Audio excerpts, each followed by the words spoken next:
Hi, welcome back to the Car Journey. This is Tom, and yeah, it's been a minute since I made some videos, but a lot has changed. We had a problem with our turbo upgrade and some failure at autocross, so I went ahead and got rid of the Pure 650.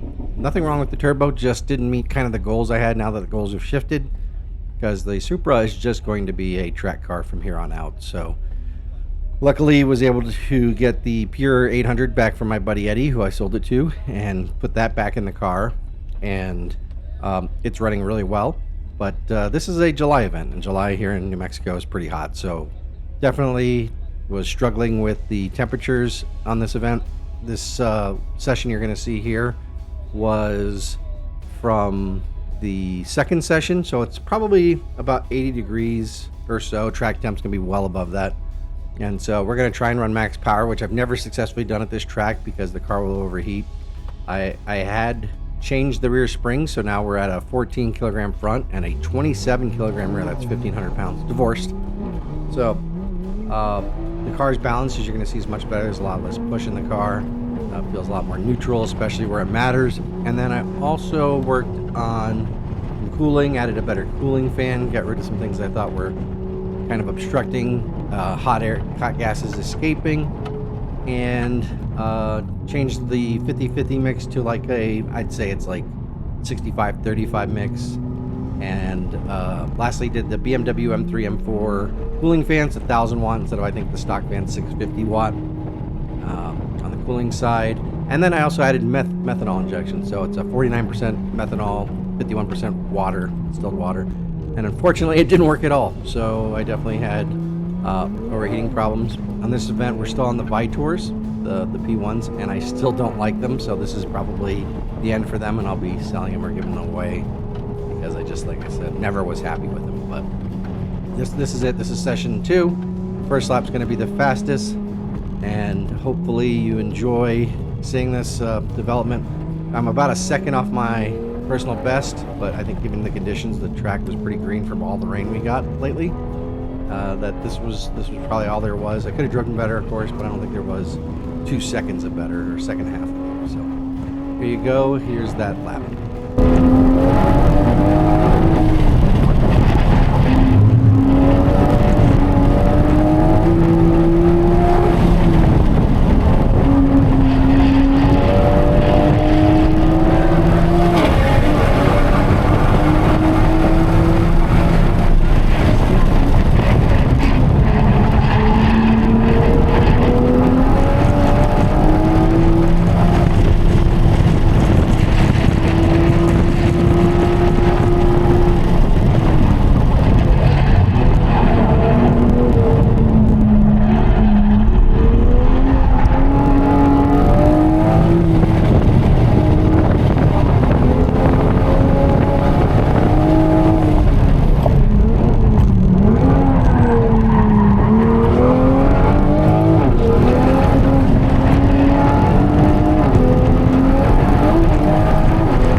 And yeah, that first lap, that's the time. I'm going to run the second lap here, and it's going to be about a half second slower, mostly due to mistakes. A little bit, I don't think there's any power getting pulled. I didn't look at the logs yet, but really that's just all there was. The tires are definitely not as happy. You can see I'm losing the rear a little bit more often than I did on the first lap, and I don't think that's purely from just driving mistakes. But yeah, the car's in a good place. I'm pretty happy with it. I don't think I'm going to modify the car at all, other than, as I mentioned, change tires, and maybe I'll take out some front camber as part of the alignment, I'm running like negative 4.1, and I think with my stiff springs, I could maybe dial it back just a little bit, like quarter degree or so. So I might try that later on this season.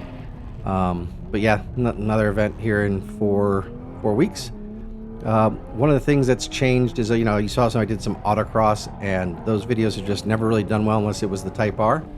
And the GR Corolla, which I was gonna just start doing videos, I just never really bonded with that car for autocross, so I'm gonna go ahead and be selling that off and replacing it, and probably starting a new video series, mostly because I haven't seen anything in that space where it kind of helped people who were not experienced in the autocross space of building an ST car doing so. So I think I'm going to do that. Maybe it'll be popular, maybe it won't, but at least it'll be a good reference for anyone looking for stuff, because I have some experience in that space. Built a car. I've built a lot of ST cars, but especially in this class, and fortunately built a lot of good contacts. So even if you don't trust me, you'll trust people who I'm getting my information from. So hopefully that'll be enjoyable for some of you. I'll take that car and probably campaign it here at Super Lap in Albuquerque next season.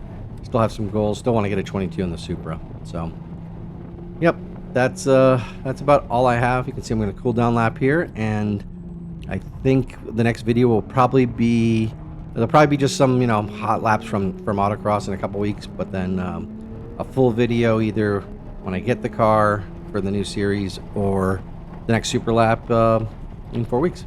All right. Well, thanks for watching. Hope you enjoyed it, and I'll see you in the next one. Bye.